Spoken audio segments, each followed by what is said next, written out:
Uh, Hvala za povabilo. Ko sem v bistvu bila povabljena, sem šla seveda najprej malo gledati, kaj so, pač izlete imamo že nekaj časa in kar nekaj predavateljev se je zvrstilo in kar nekaj tem je bilo že obravnavanih. In sem bila istočasno presenečena pa vesela, da dejansko nekih prirejanj še ni bilo. Tako da imam danes to možnost malo predstaviti teorijo grafov oziroma bolj natančno prirejanja v grafih. In torej, o čem se bomo pogovarjali? Najprej seveda, kaj je prirejanje v grafu, zato da bomo vsi vedeli, kaj to je. Potem bom nekaj malenkosti, nekih osnovnih stvari o prirejanjih povedala in potem bomo šli na, dajmo reči, bistvo današnjega predavanja. Torej, govorili bomo o stabilnih prirejanjih in o uteženih prirejanjih.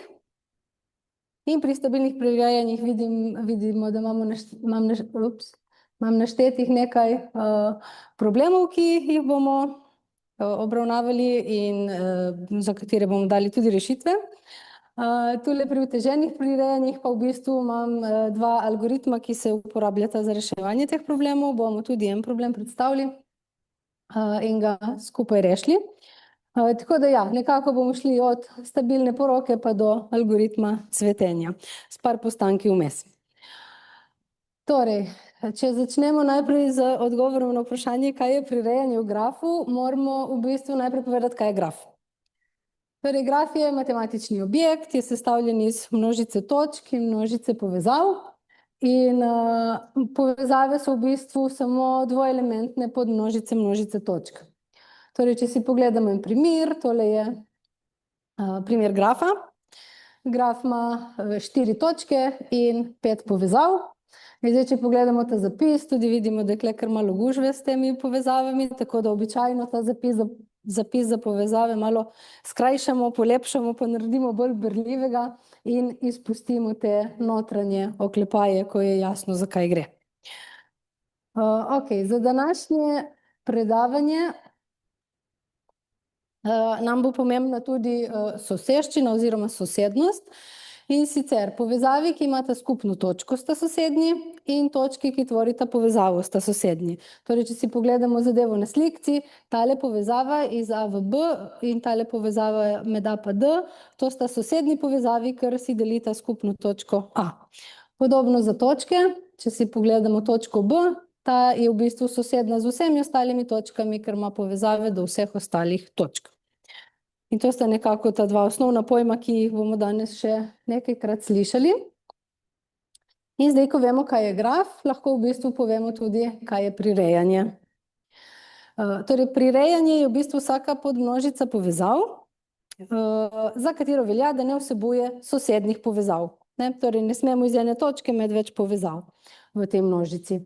Ok, spet, če si pogledamo tale isti graf kot prej, v njem lahko najdemo več prirejanj. Naprimer, samo tale povezava. To je množica povezav in seveda ne vsebuje nobenih sosednjih povezav, ker vsebuje samo eno povezavo. Podobno je naprimer množica BD prirejanje ali pa množica, ki vsebuje samo povezavo AD prirejanje. In prirejanje je tudi množica, ki vsebuje povezavi AD in BC. In zdaj vidimo, da za ta isti graf imamo več prirejanj in ta prirejanja so tudi različne velikosti. Torej, ta zadeva ni enolično določena, ampak poznamo različne vrste prirejanj. Torej, za ta naš primer sta tile desni dve množici dejansko tudi predstavljata maksimalno prirejanje. In tale zadnja, M4, je hkrati še popolno prirejanje in največje prirejanje. In zdaj, da malo razložimo te pojme. Torej, največje prirejanje je tisto, ki je po velikosti največje. In vidimo, da ja, res množica M4 vsebuje dve povezavi, vse ostale vsebujejo eno, tako da ja, dejansko je največje prirejanje. Popolno prirejanje je tisto prirejanje, ki pokrije vse točke grafa. Okay? Torej, če pogledamo, pravimo, da če imamo neko povezavo v prirejanju, pravimo, da sta ta točki A pa B pokriti s tem prirejanjem, in če pogledamo tole zadnjo množico, vidimo, da imamo res vse 4 točke grafa pokrite. Torej, je to popolno prirejanje.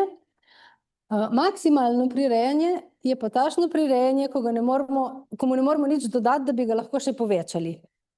Torej, če si pogledamo spet te dve množici, ne, zdaj, da v tole zadnjo ne moramo nič dodati, je nekako jasno, ker sej pa nič ni ostalo v grafu, da bi lahko dodali, ker smo že vse točke pokrili, ne. Če si pogledamo tole manjše prirejanje, BD, to je tale povezava. In vidimo, da edini dve točki, ki sta v grafu ostali, sta APC, ampak ti dve nista povezani. Tako da ju ne moramo dodati v naše prirejanje. In res tudi, če bi karkoli drugega dodali, bi pokvarili tale pogoj sosednjih povezav. Ker vse druge povezave imajo za krajišče bodisi B, bodisi D. Tako da dejansko nič ne moramo dodati na eni in na drugi množici, da bi imeli večje prirejanje. Ok, to je to, da vemo, o čem se pogovarjamo, pa zaenkrat mislim, da ni bilo še nič hudega, pa tudi ne bo hudega.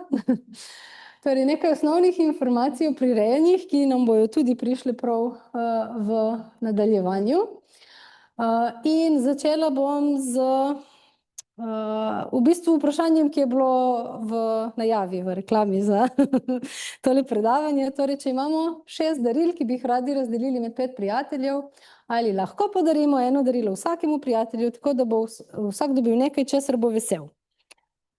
In to vprašanje ni tako enostavno iz večjih vidikov. Zdaj, prvo je to, da seveda je odvisno od tega, kaj imajo naši prijatelji radi in kaj so naša darila, ne. Zdaj, če noben ne mara tega, kar ponujamo, pol ne bo noben vesel, ne. In mimo tega ne moremo. Lahko pa se zgodi tudi, da imajo sicer radi kakšno od daril, mogoče pa ne na tak način, da bi se to lahko lepo poklopilo. Torej, če na primer, da se bomo malo lažje pogovarjali, označimo naša darila s številkami od 1 do 6, pa naše prijatelje s črkami od A do E. Če zdaj, na primer, nihče od prijateljev ne mara daril 5 pa 6, je pol ostanemo samo 4 darili, še kar 5 prijateljev moramo zadovoljiti. To bo tudi malo težko, ne? Tako da je dejansko to, ali se bo zadeva izšla ali ne, zelo odvisno od preferenc teh naših prijateljev. In recimo zdaj za ogrevalni prvi primer, da so preference naših prijateljev sledeče.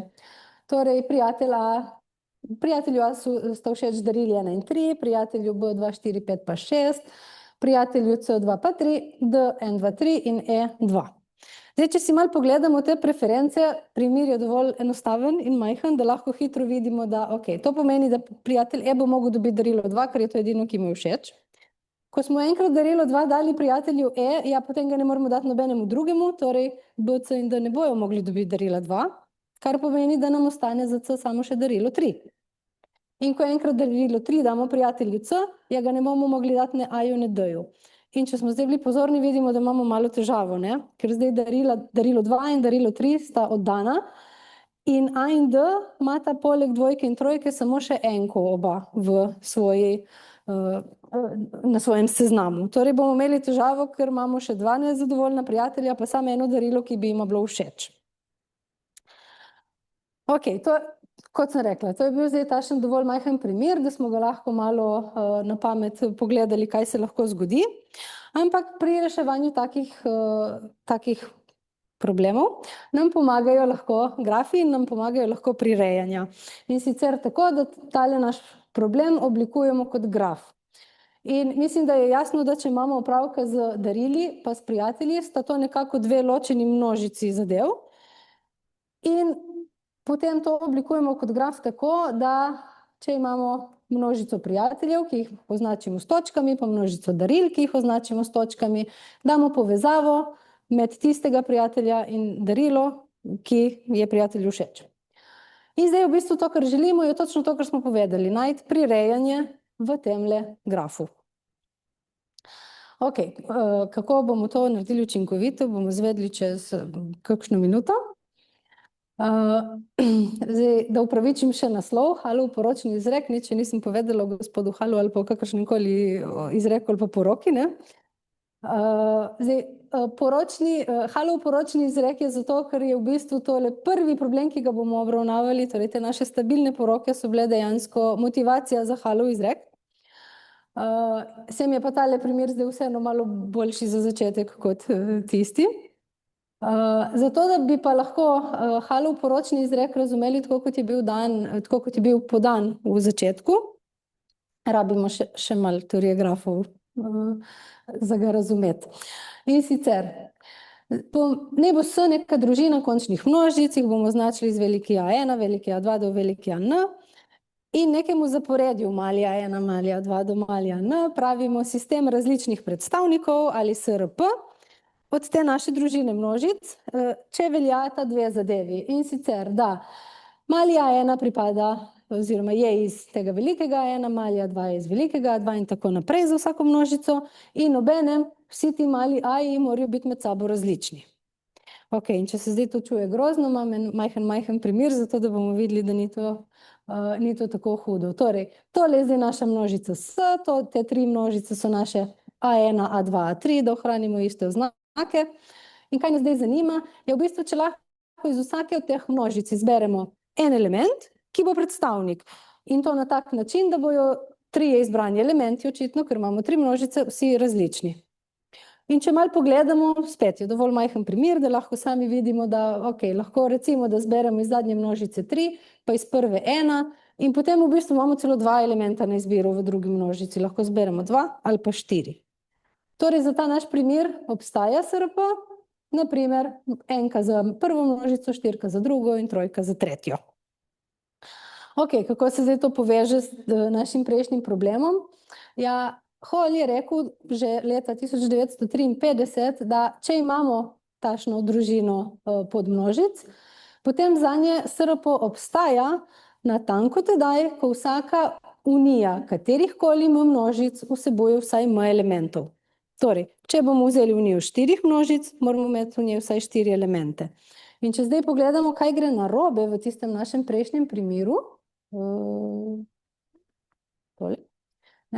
torej, če vzamemo A, C, D in E, in če vzamemo unijo teh 4 množic, vidimo, da imamo v tej uniji 4 množice smo vzeli, pa samo 3 elemente, 1, 2 in 3.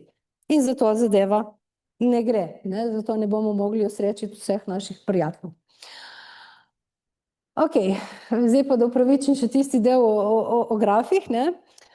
Torej, Hallov izrek se lahko zapiše v jeziku grafov. In zato, da ga bomo lahko v jeziku grafov zapisali, rabimo še eno malenkost.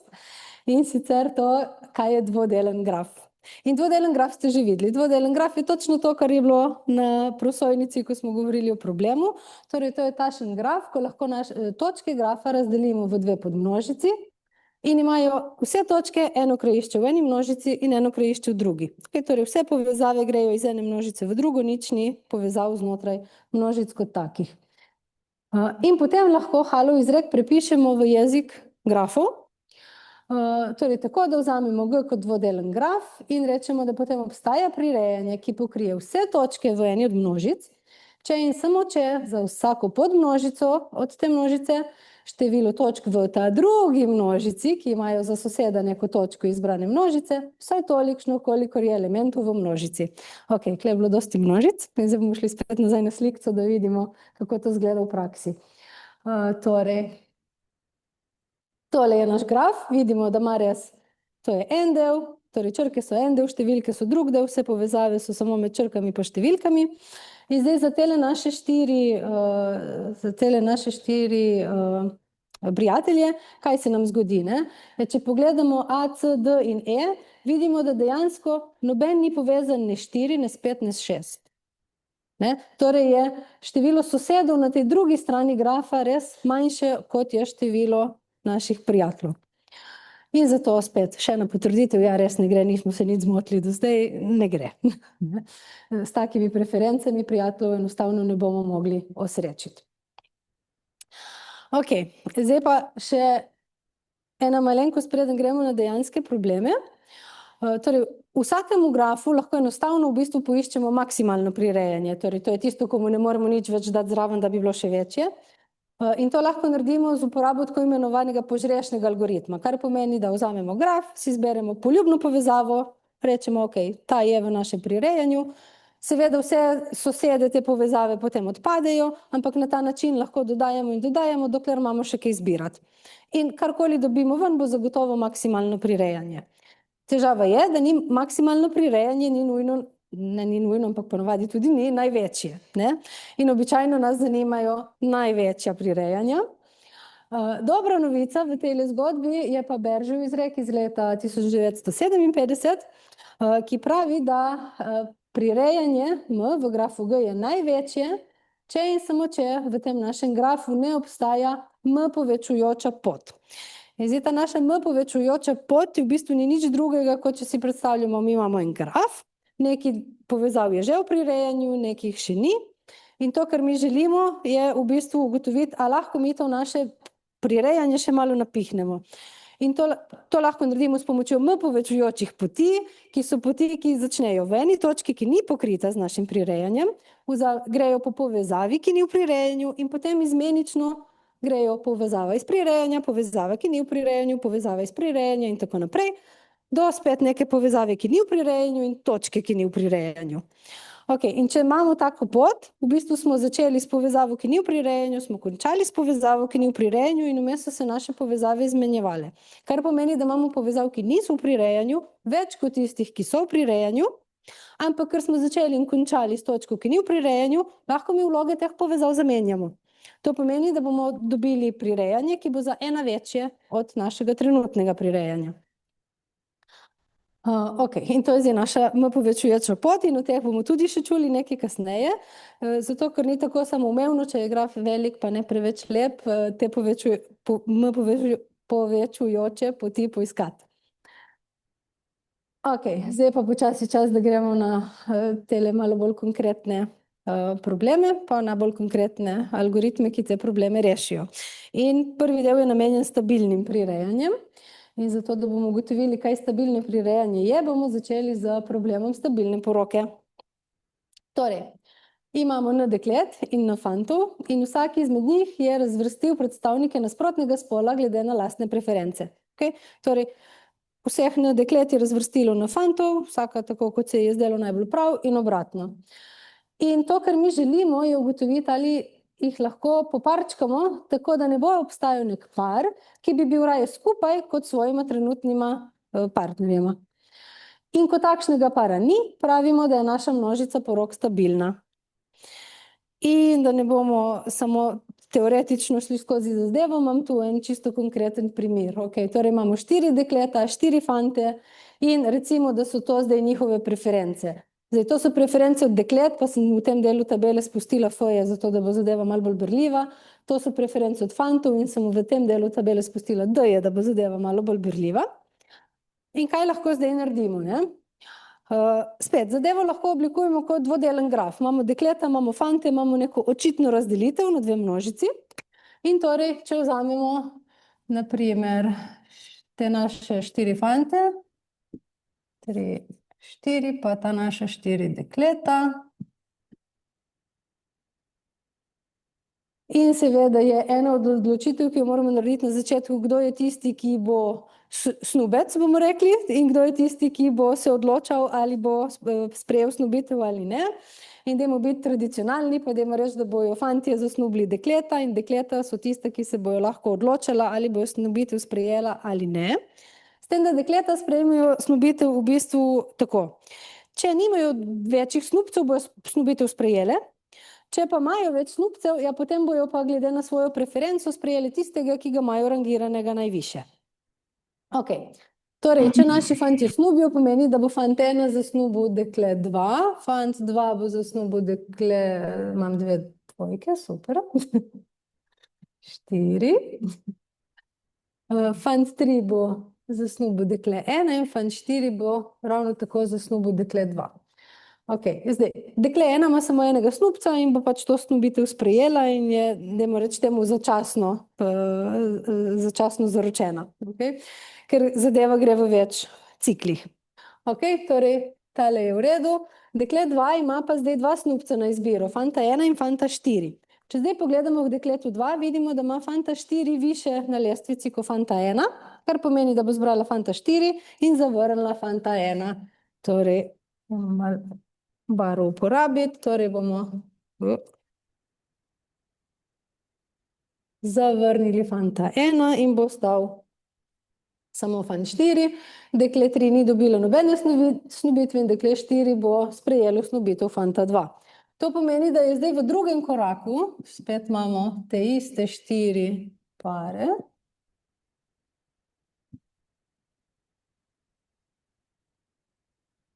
Ampak zdaj imamo že nekaj dorečenega, tako na pol. Ja? Torej 1 in 3, 2 pa 4, pa 4 in 2.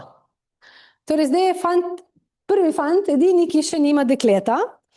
In seveda, dekle 2 ga je že zavrnilo, tako da dekle 2 v bistvu ni več opcija, si lahko predstavljamo, da je prečrtana tule, torej gre na naslednjo na svojem spisku, ki je dekle 1.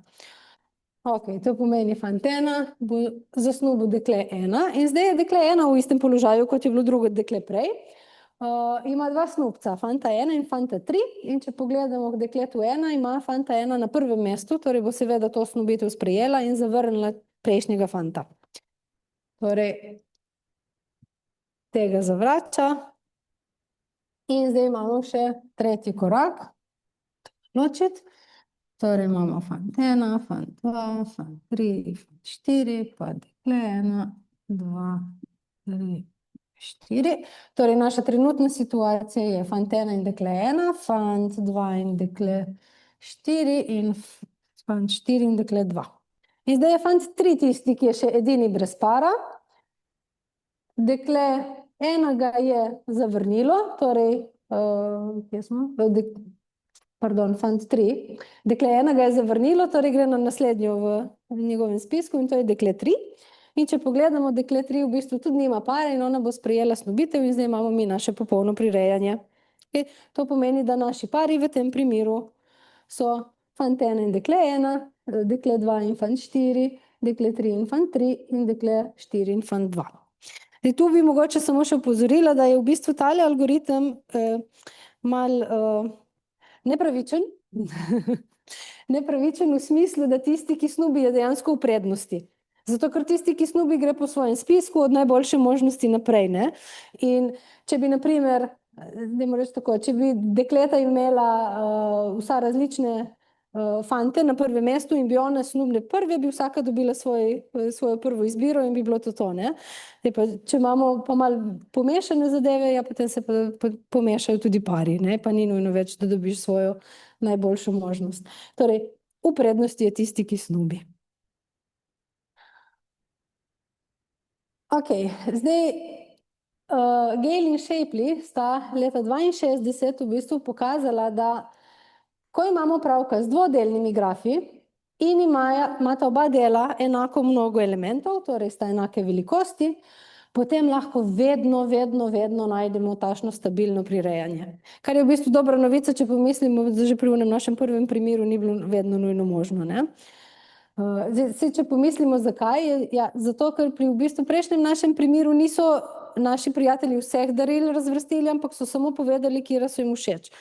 Tu pa imamo v bistvu tole dodatno zahtevo, da se vse razvrsti in tudi, če dobiš nekaj, ki ti ni najbolj všeč, pač nekaj dobiš, ne. Tako da iz tega vidika je mogoče malo bolj jasno, zakaj ta problem, ki se mogoče na prvi pogled zdi malo bolj zakompliciran, ima pa vedno rešitev in se jo da tudi, kot vidimo, relativno enostavno poiskati. Ok, drugi problem, ki ga imamo tule, je problem spet stabilnih, tokrat sostanovalcev. Zdaj, kaj je razlika? Da tokrat imamo 2 N oseb in vsaka izmed njih je razvrstila vse ostale, glede na spet neko lastno preferenco.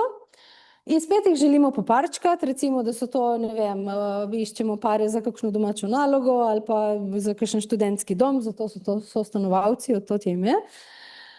In spet jih želimo poparčkati, tako da ne bo obstajal par, ki bi raje živel skupaj kot svojima trenutnima sostanovalcema. In čeprav se na prvi pogled zadeva zdi v bistvu čisto ista, je težava ta, da zdaj imamo v bistvu eno vrečo oseb in nimamo več neke jasne razločnice, kako bi to vrečo oseb razdelili v 2 množici. Ker kaj? Ne, dejansko ni. In to je zdaj tisti korak več, ki malo zakomplicira zgodbo. In če si pogledamo, kako bi to se dalo rešiti. Torej, Predpostavimo, da imamo 6 oseb, smo rekli, da jih rabimo parno mnogo, ne? In da so njihove preference, te, ki jih imamo tule v tabelci. Zdaj tole je, opala, tabelca, ki jo imam jaz že kle na tabli, zato da bomo lahko skupaj stvar rešili.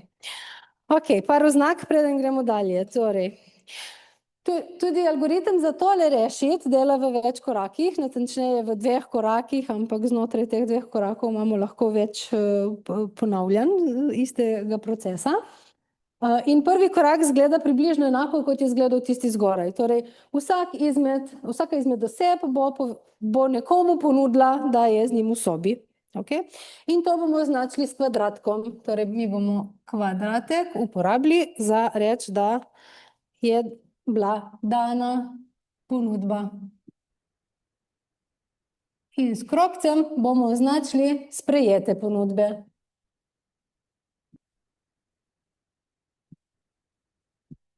In ta primer je lažje reševati v obliki tabele kot v obliki grafa, zato ker v obliki grafa nimamo neke dejanske strukture. Ne vemo, kako bi to dali. Ne? Ok, gremo najprej za tale naš prvi korak. V prvem koraku smo rekli podobno kot zgoraj. Vsak od stanovalcev bodočih bo nekoga prosil, če bi bil njegov cimer. Ja? Za razliko od zgoraj ne bojo vsi naenkrat ta prve, ampak bomo šli postopoma. Torej, najprej bo enka trojko prosla, trojka ni še noben obljubila, da bo njegov cimer, tako da reče, ok, bom. Torej, trojka enki reče ja. Potem dvojka prosi šestico, spet šestica ni noben mu nič obljubila, tako da reče bom. Pa potem trojka dvojki ponudi, da bi bila cimra in spet dvojka ni še noben mu nič obljubila, reče trojki bom. Štirka petici, in če pogledamo petico, tudi ni še noben mu nič obljubila in reče bom. Zdaj pa petka ponudi trojki, trojka pa je že enki obljubila, da bo z njim v sobi, ne? Ampak petka je pa više na lestvici, kot je bila enka. Torej, zdaj se pa trojka premisli, pa reče petki, ok, bom jaz raje s tabo in reče enki ne bom. Kar pomeni, da je enka zdaj zgubila morebitnega cimra in mora zdaj naslednjega na spisku prositi. Torej, če gremo naprej po spisku, bo naslednjega vprašala štirko. In štirka ni še noben mu nič obljubila, tako da reče ok. In zadnja, ki še ni nobenega prosla za nič, je šestica, ki prosi petico. Zdaj pa spet, petica že ima en krogec in šestica je slabše ocenjena, tako da petica reče šestici ne. In mora šestica iti na naslednjega na svojem spisku in to je enka. In enka ni še noben mu nič obljubila in zdaj imamo v vsaki vrstici en kvadratek pa en krogec. Ja? Torej, vsak je nekomu predlagal, da bi bila cimra in vsak je nekomu obljubil, ali pa pristal, da bo cimer z njim. Zdaj pa imamo eno majhno težavo, ne? Zato, ker enka je štirko vprašala, če bi bila cimra z njim, šestki obljubila, da bo njena cimra, to so pa zdaj že trije, to pa ne gre, ne? To rabimo pare. Tako da zdaj pride pa drugi korak tega algoritma, ko v bistvu mi lahko vse, kar je do zdaj prečrtano, pozabimo, to je že mimo, to se ne bo nikoli ponovilo ali pa moglo zgoditi, ne? To, kar je bilo že zavrnjeno, je zavrnjeno. Dalje tudi vemo, da vse, kar je za krogci, tudi ne bojo nikoli rekli ja. Ne? Torej, na te lahko tudi pozabimo, pa jih bom zdaj na drugo barvo prečrtala, da bomo vedeli, da so prišli iz drugega razloga. Ne? Torej, tale petica tudi ne bo nikoli prišla v poštev, ker enka je že zdaj na boljšem. Zakaj bi rekla ja ničemu slabšemu? Podobno tale šestica in to je tudi vse v tem primeru, kar lahko prečrtamo. Ok, torej zdaj drugi korak, v bistvu štartamo s tole isto tabelco, ampak jo bomo naredili na novo, torej in ne bomo upoštevali vsega, kar je prečrtano.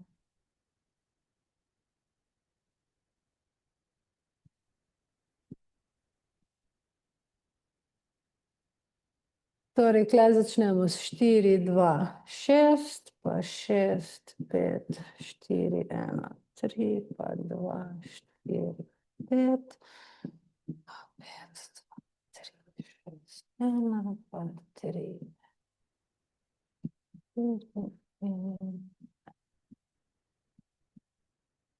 Ok, in zdaj, ko začnemo na novo, si nič ne označimo, da so bili karkoli prej že kaj izmenjeni, ampak zdaj je naš cilj, da je v bistvu ok, tisto najslabšo varianto smo zdaj že stran vrgli, zdaj moramo pa tole nekako malo spremeniti, malo jih kaj prepričati, malo kaj obrniti, zato da bomo dobili dejansko pare, da ne bomo imeli 6 ljudi v isti sobi, ne. In za ta del v bistvu iščemo, na nek način iščemo spet te naše naraščujoče poti oziroma delamo neke rotacije teh naših prirejanj. Kaj se zgodi? Vsakemu, ki ima več možnosti, v tem primeru vsi, si ga lahko zberemo in začnemo z njim. Pa recimo, da bomo začeli s trojko. Ok, da ne bo vedno enka. Pod črto bomo pisali, kaj je druga izbira trojke, ok? Torej, prva izbira vemo, kaj je to, kar je bilo v tabelci, zdaj v tabelci ostalo pomeni, da je še aktualno. In zdaj bomo pogledali, kaj se zgodi, če vzamemo drugo izbiro. Torej, iz tu dol bojo šle druge izbire.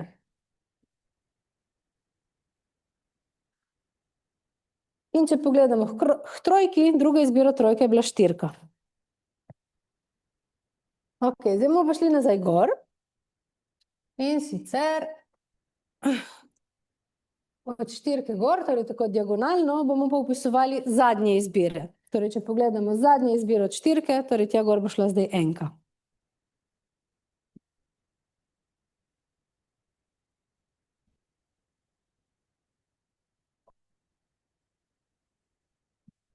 In to nadaljujemo. Torej, vzamemo enko in pogledamo njeno drugo izbiro, to je bila 2. In vzamemo 2 in pogledamo njeno zadnjo izbiro in to je 3. Če naletimo na točno to situacijo, ki se nam je zgodila zdaj, torej, da smo štartali na 3 in smo prišli nazaj na 3, pomeni, da imamo nek cikel v temle našem navideznem grafu, ki ga nimamo sicer narisanega, kar pomeni, da se bomo v bistvu tehle povezav, tehle najslabših, torej diagonalnih, znebili. Torej, znebili se bomo možnosti, da bi enka in 4 bila skupaj, pa možnosti, da bo 3 in 2 bile skupaj. Seveda se moramo znebiti simetrično, ne, torej enki bomo 4 stran dali in 4 bomo enko stran dali in istočasno bomo 2 dali stran 3 in 3 stran 2. Ok? In s tem zdaj nadaljujemo. Nadaljujemo v bistvu, dokler ne pridemo do tega, da bomo imeli vse osebe z samo eno možnostjo. Ok, in na ta način, zdaj ne bom šla vseh korakov, bom samo prečrtala vse, kar gre stran postopoma. Ene 4-krat je treba iti skozi zadevo, pa tudi včasih se zgodi, da ne bomo prišli do cikla, kar pomeni, da nismo zbrali pravega in da moramo kakšnega drugega probati, ne? Ok, torej, kaj nam ostane? To gre stran, pa to gre stran, to gre stran, to. Torej, v nekaj korakih, mislim, da 4, se bomo vsega tega znebili. In če pogledamo, torej s pomočjo tistega postopka, in če pogledamo, kaj je zdaj ostalo, vidimo, da enka bo s 6 in 6 ima res enko, torej sta res par. In 2 ima 4 in 4 ima res 2 in 3 ima 5 in 5 ima res 3. In tudi, če preverimo nekaj, kar ni par, se lahko hitro prepričamo, da nimamo nobenega nesrečnega para, ki bi bil raje skupaj, kot obdržal trenutnega cimra. Tako, torej to so naši 3 pari.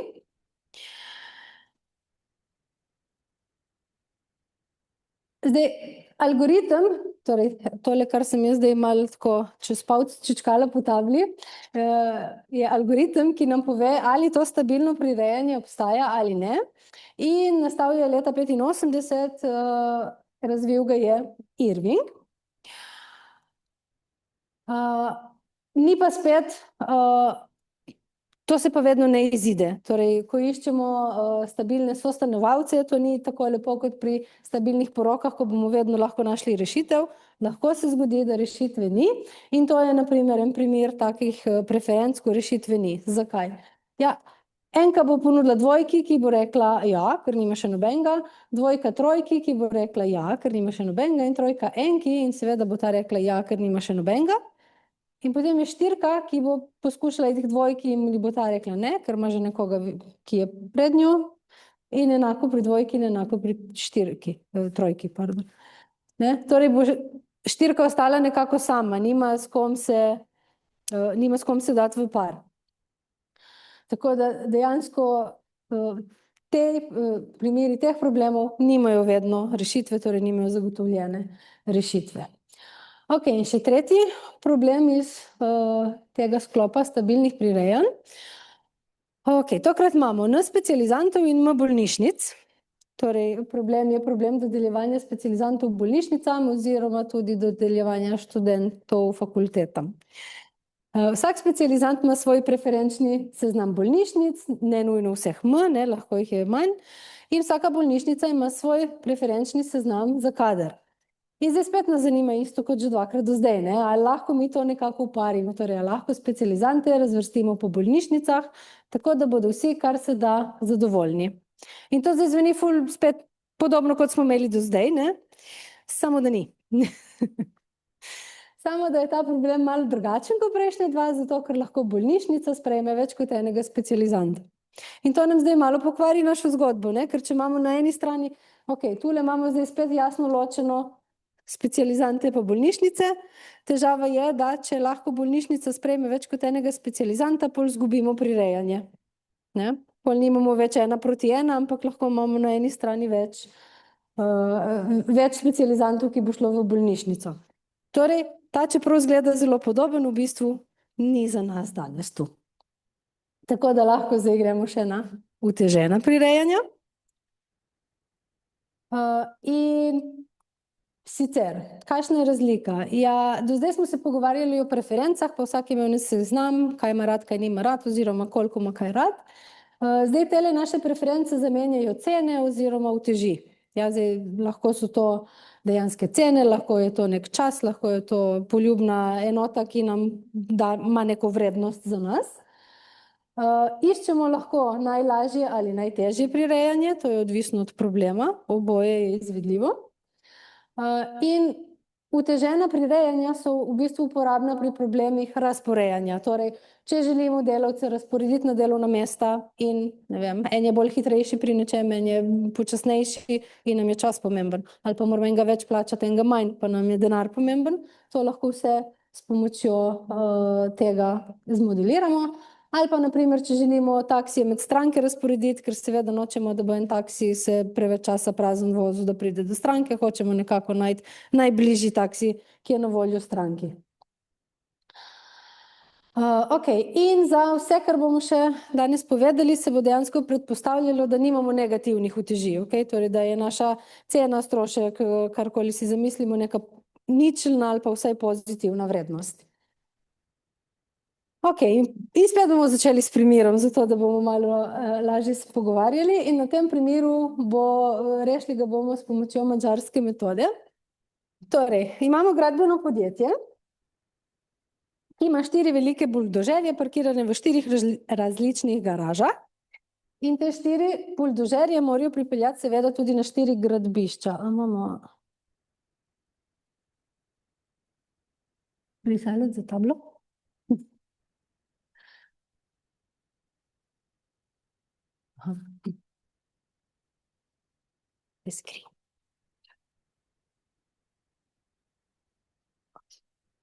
Ok, te 4 buldožerje želimo pač pripeljati iz garažu na gradbišča.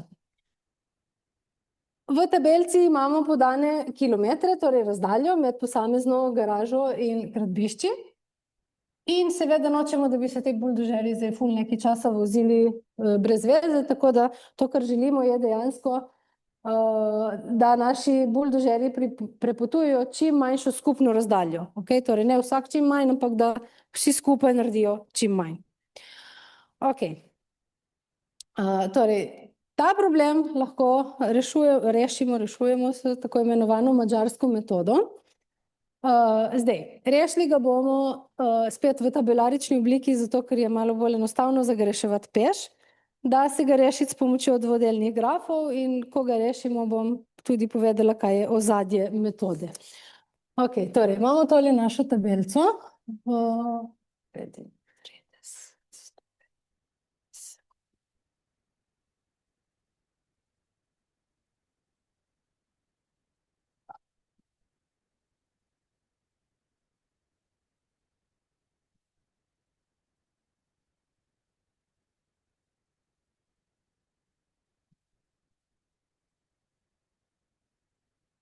Okay. In prvi korak, ki ga imamo, je, da gremo po vrsticah in si iz vsake vrstice izpišemo najmanjšo vrednost, ki jo vidimo.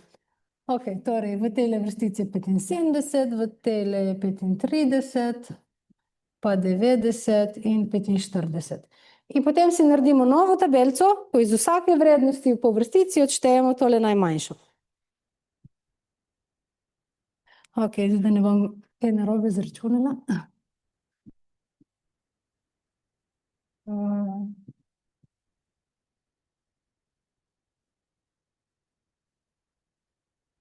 In potem to isto zadevo ponovimo na stolpcih. Torej, pogledamo vse stolpce in si pri vsakemu izpišemo najmanjšo vrednost, s tem, da zdaj imamo tu že ničke. Torej, tule bo nič najmanjša vrednost, tule nič, tu je pa 5. In spet, od vsakega stolpca odštejemo te vrednosti.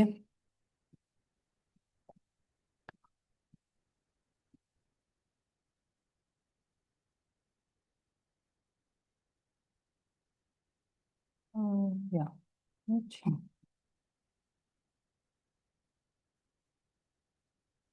Ok. Zdaj smo prišli do neke malo drugačne matrike, ki vsebuje nekaj ničel, ampak bo enakovredna, torej karkoli bomo dobili tu za rešitev, bo enakovredno tej naši začetni matriki. To, kar nas zdaj zanima, je, koliko vrstic oziroma stolpcev rabimo, zato da pokrijemo vse te naše ničle. In če pogledamo, ok, zdaj tole prvo vrstico, ker ima en kup ničel, se nam splača pokriti z eno vrstico. Pol imamo še tule v tem stolpcu dve ničli, ampak zdaj imamo kle še vedno eno ničlo, ki jo lahko z vrstico ali stolpcem pokrijemo. To je stvar izbire, pa dajmo vzeti tole vrstico. Ok, zdaj rabili smo 3 vrstice za pokriti tele naše ničle, vemo pa, da naša rešitev bo, ker imamo 4 buldožerje po 4 gradbišča, bomo rabili 4 povezave v našem prirejanju, ja? Torej, ker smo rabili 3 vrstice in je to manj kot 4, pomeni, da nismo še končali. Pomeni, da zdaj moramo pa mi zbrati iz tele naše tabelice, katera je najmanjša nepokrita vrednost in v tem primeru je to 20. In zdaj moramo pa, odvisno od tega, kaj se dogaja v naši tabelici. Torej, če imamo številko v zeleni vrstici, ampak je ta samo v eni zeleni vrstici ali pa samo v enem zelenem stolpcu, jo pustimo. Če jo imamo tako, kot je tale, na primer, ko je v vrstici in stolpcu, torej je dvakrat pokrita, in bomo tole število prišteli, za vse, ki pa niso pokrite, bomo to število odšteli. Ok. Torej. Tale, ki je dvakrat pokrita, smo rekli, bomo prišteli, te, ki so po enkrat, se ne zgodi nič, in te, ki niso, bomo odšteli.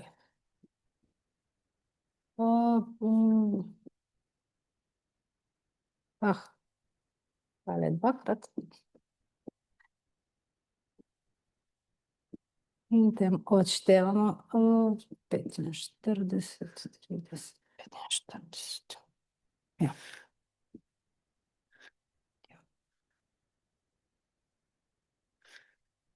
Nekje sem se zmotila. Ok, bomo preživeli. Ok, in zdaj se isto vprašamo. Torej, koliko rabimo vrstic in stolpcev, da pokrijemo tele naše ničle. In situacija ni nič kaj hudo boljša, torej, tukaj imamo to, ja, še kar moramo vzeti 3 vrstice in stolpce. Torej, še kar nismo končali. In bomo spet zbrali najmanjšo vrednost, ki jo imamo v tejle naši tabelici, in bomo spet po istem principu jo prišteli, odšteli ali pa pustili v primeru kot prej. To pomeni, to, kar je dvakrat pokrito, se bo prištela vrednost, torej bomo dobili 40, nička ostane nička, tukaj bomo dobili 5, nička ostane nička, te ostanejo. O tej bomo odšteli, pa odšteli, pa odšteli, te ostanejo nespremenjene in tukaj bomo odšteli, odšteli in odšteli. Ok. In če zdaj pogledamo, kaj imamo, vidimo, da imamo v bistvu po vseh diagonalah, po vseh diagonalnih elementih ničke. Ja, to ne bomo mogli pokriti drugače kot ali 4 vrsticami ali 4 stolpci, ne? Ker za vsak diagonalen element bo rabil neko svojo vrstico ali stolpec, kar pomeni, da smo končno prišli do tega, da imamo 4 v vsoti 4 vrstice ali pa stolpce. To pomeni, da iz tu lahko že preberemo našo rešitev. Kako preberemo našo rešitev? Je tako, da zberemo ustrezno ničle na ustreznih mestih. Okay? Jaz sem še kar prepričana, da sem se nekaj malo zmotila nekje.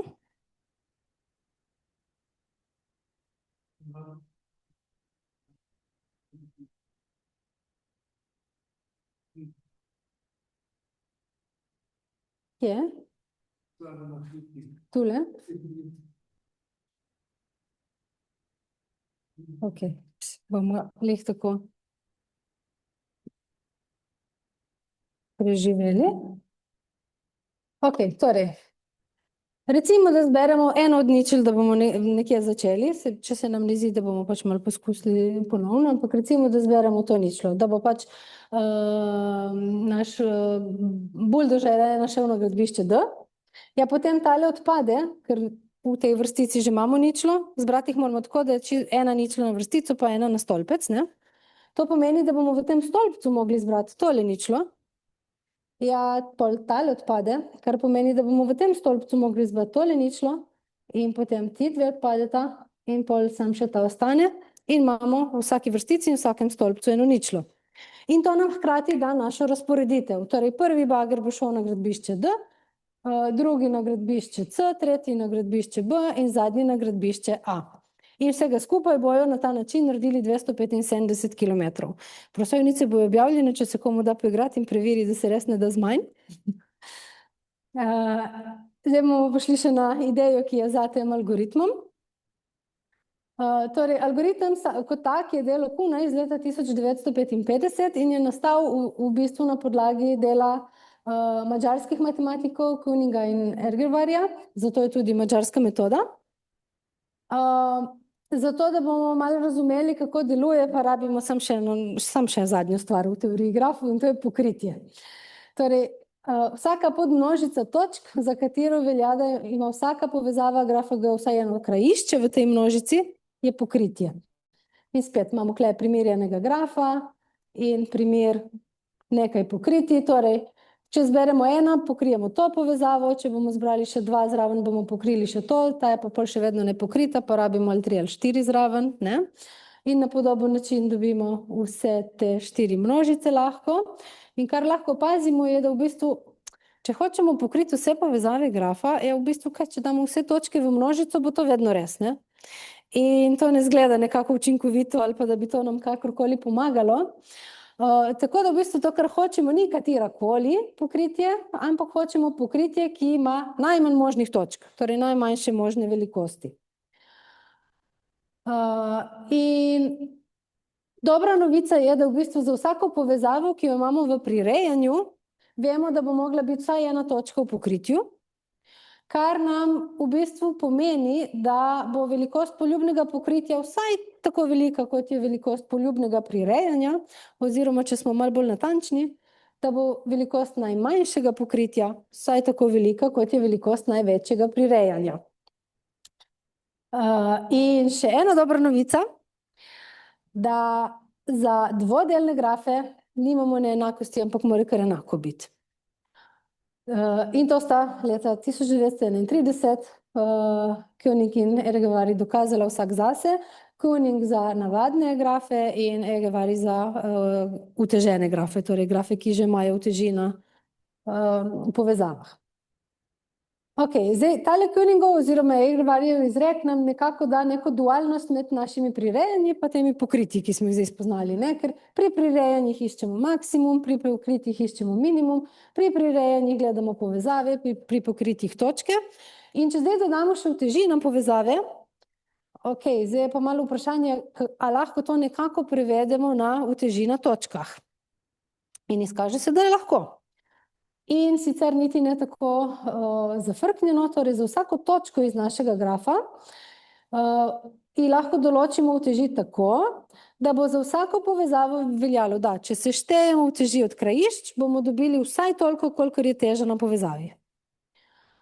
Ok, spet imam ful rada primere, zato ker vem, da včasih kakšni koncepti niso najbolj enostavni, ampak če si pogledamo primer. Tule imam en graf, tu zdaj ni več oznak točk, to so zdaj vse naše teže. 6, 9 in 6 so teže na povezavah, 2, 5, 4 in 2 so teže na točkah.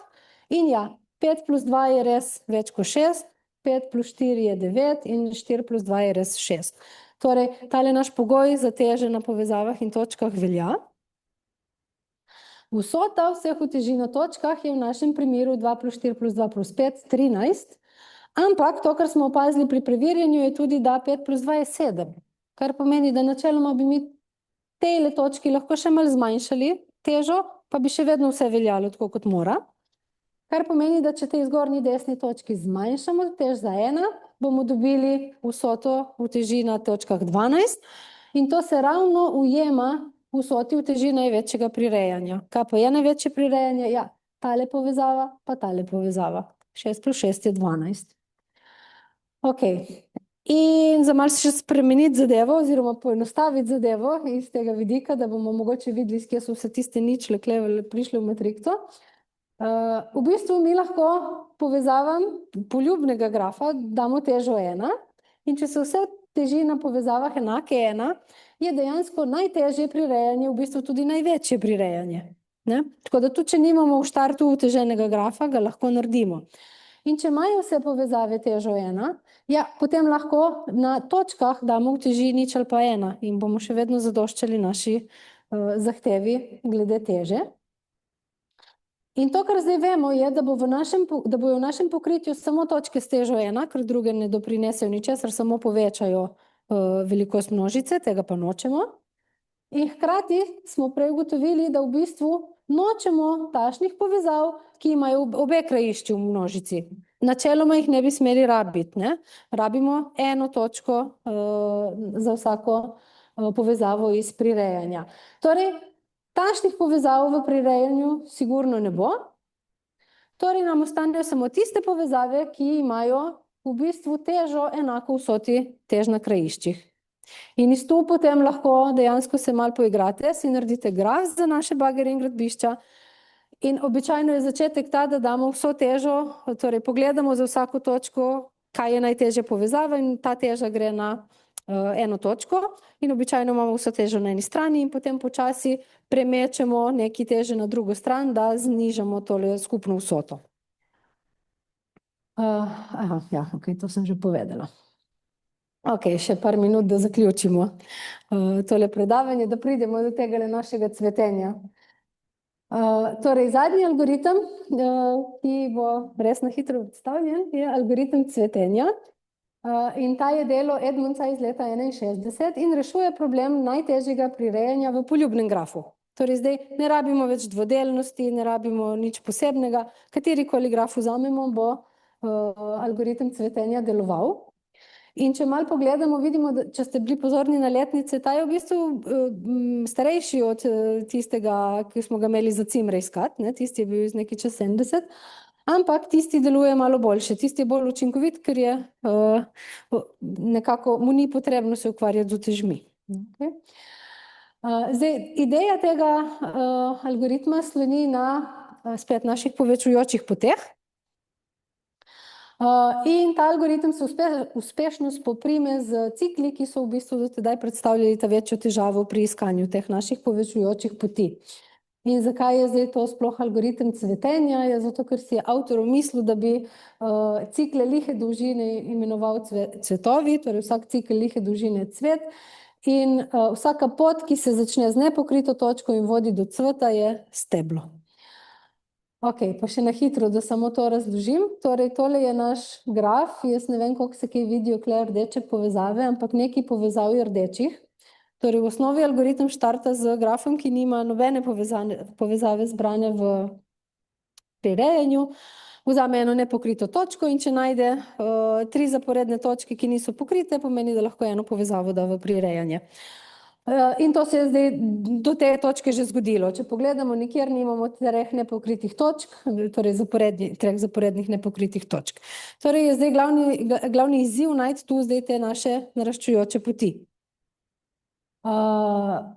In dejansko algoritem je dokaj enostaven, bom probala na hitro ga orisati. Torej, začnemo z neko točko, ki ni pokrita, pa rečemo, da je tale točka, mislim, da za začetek je zunanja, ja.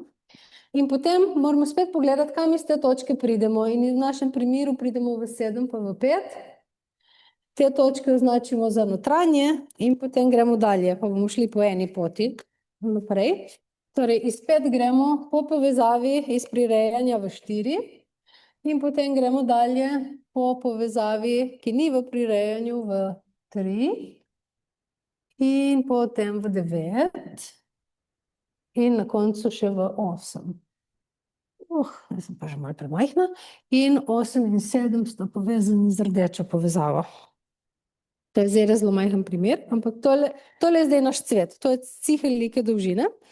In če zdaj pogledamo naslednjo točko, ki jo imamo, ki ni pokrita v grafu, ta je 10, lahko hitro vidimo, da obstaja pot med 10 pa 9.